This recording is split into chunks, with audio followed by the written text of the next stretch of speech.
رمضان تيبا رمضان تيبا رمضان تيبا مرحبا يا رمضان مرحبا يا.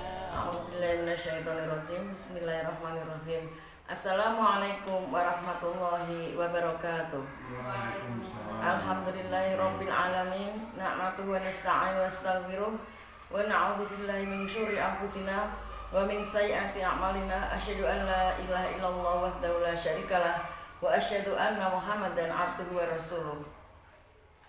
Pertama-tama marilah kita ucapkan puji syukur kehadirat Allah Subhanahu wa taala, di mana pada kesempatan kita masih diberi waktu oleh Allah untuk bertemu dengan bulan Ramadan, bulan yang penuh berkah. Salawat serta salam tak lupa kami sanjungkan kepada Nabi Agung Muhammad sallallahu alaihi wasallam. Allahumma sholli ala sayyidina Muhammad wa ala ali sayyidina Muhammad. Bapak, Ibu, dan hadirin sekalian yang kami hormati, pada kesempatan ini saya akan membawakan tema yaitu sabar dan syukur. Sekarang sebelum kita jauh untuk membicarakan tentang sabar dan syukur, marilah kita bersama-sama untuk mengetahui tentang arti sabar maupun syukur.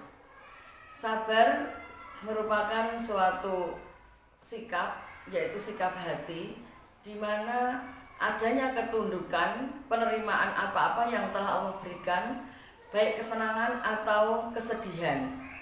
Sedangkan syukur berasal dari kata al-syukur, yang artinya merupakan berterima kasih atau ucapan pernyataan terima kasih. Bapak, Ibu, dan hadirin sekalian yang dirahmati Allah, bahwa ketika kita sabar, itu berarti kita ini tidak melakukan suatu hal yang merugikan diri kita sendiri, yaitu dengan cara menerima takdir Allah dan menahan diri, menahan nafsu, menahan jiwa dari kemarahan, menahan lidah dari merintih kesakitan, dan juga menahan anggota badan dari melakukan yang tidak pantas. Sabar merupakan ketegaran hati terhadap takdir dan hukum-hukum syariat. Sementara itu, beliau mendefinisikan syukur dengan menampakkan nikmat Allah melalui lisan dengan cara memuji dan mengakui, melalui hati dengan cara meyakini dan mencintai, serta melalui anggota badan dengan ketaatan. Sekarang yaitu macam-macam sabar. Sabar itu di mana saja? Yang pertama, kita ini diharuskan untuk bersabar itu ketika kita menghadapi musibah. Saya yakin di dunia ini hidup adalah untuk menghadapi cobaan, dan cobaan itu adalah jalan menuju ke surganya Allah. Maka yang pertama kita lakukan ketika menghadapi musibah adalah dengan kata-kata sabar, yaitu menerima takdir Allah diikuti dengan usaha dan berdoa. Jadi kalau kita ini ketika menghadapi musibah lalu berbuat yang tidak pantas, tidak baik, maka itu dikatakan tidak sabar. Tetapi ketika menahan diri ketika mendapatkan musibah, sehingga kita ini hanya melakukan hal yang positif, hanya kita berserah diri kepada Allah, maka itulah yang namanya sabar menghadapi musibah. Sabar yang kedua yaitu sabar ketika menjalankan taat. Ketika kita beribadah, sholat, zikir, membaca Al-Quran, itu juga perlu kesabaran.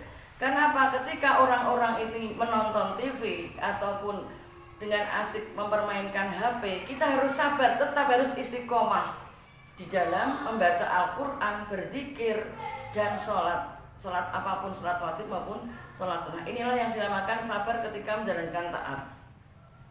Ketika orang-orang asik ngobrol, nonton sinetron, terus main HP, tapi kita harus istiqomahkan sekali lagi untuk menjalankan syariat Islam. Itulah yang namanya sabar dalam taat kepada Allah. Yang kedua, sabar ketika mengekang diri dari maksiat. Ketika kita ini dipancing-pancing orang sehingga kemarahan kita ini teruji, kita harus marah. Tapi ketika kita ini tidak marah, itulah yang namanya contohnya sabar menghadapi maksiat. Kita harus tidak maksiat.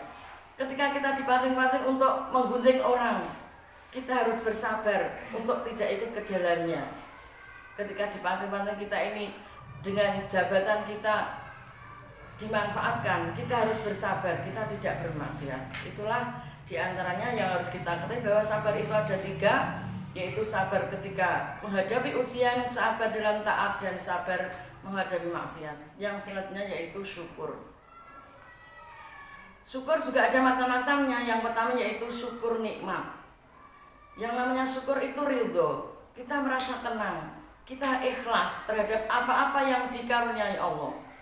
Dan memang orang Islam ini di dalam hadis Nabi disebutkan bahwa syukur itu adalah baik untuk kita. Karena apa? Ketika kita mendapatkan nikmat Allah, kita akan bersyukur kalau kita ini nanti akan diberi tambahan nikmat. Tetapi kalau tidak bersyukur, azab Allah ini sangat pedih. La in syakartum azidannakum wa la in kafartum inna adzabi lasyadid.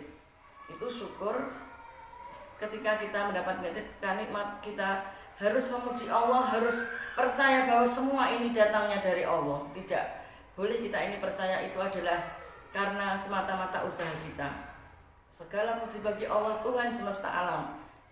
Yang kita terima ini semata-mata adalah benar-benar dari Allah. Syukur yang kedua yaitu syukur dengan ridho dan puas atas nikmat yang diberikan Allah. Ketika mendapatkan nikmat, tentu saja yang berlebih dari apa yang kita usahakan, kita wajib untuk sujud syukur. Itu wujud syukur kita ketika mendapatkan suatu nikmat yang lebih. Misalnya kita mengharapkan anak kita mendapatkan ranking 1 dan ternyata betul, itu mari kita dengan cara sujud syukur. Yang pertama adalah yang harus kita lakukan bersyukur kepada Allah. Yang kedua yaitu yang merupakan syukur yang sebenarnya, yaitu menggunakan nikmat Allah untuk mencari ridha Allah. Itu hakikat syukur. Contohnya yaitu kita diberi mata, diberi telinga, diberi mulut, kita bersyukur yaitu menggunakan mata, telinga itu untuk berbuat baik, untuk beribadah kepada Allah. Itu hakikat syukur. Dan hakikat syukur yang paling sempurna ada pada sholat. Maka orang yang sholat pada hakikatnya adalah bersyukur kepada Allah. Ketika bangun tidur pagi, bersyukur kepada Allah masih bisa menghidup udara segar, yaitu dengan cara sholat subuh. Ketika siang kita bersyukur kepada Allah masih diberi hidup, kita sholat duhur. Sampai sore kita masih diberi hidup oleh Allah, bersyukur kepada Allah semua anggota badan kita masih sehat, kita sholat asar. Begitu selanjutnya. Maka hakikat orang yang sholat adalah bersyukur kepada Allah setiap waktu, setiap saat. Kebalikan orang yang tidak mau sholat berarti orang yang kufur nikmat, tidak bersyukur kepada Allah, dan azab Allah sangat pedih. Demikian kajian hari ini tentang sabar dan syukur. Semoga bermanfaat untuk mengingatkan kita semua, termasuk diri saya sendiri. Semoga semua yang kita lakukan atas dasar sabar dan syukur, dan semua baik untuk orang-orang yang beriman. Kurang lebihnya saya mohon maaf apabila ada kekurangan. Wabillahi taufiq wal hidayah. Assalamualaikum warahmatullahi wabarakatuh.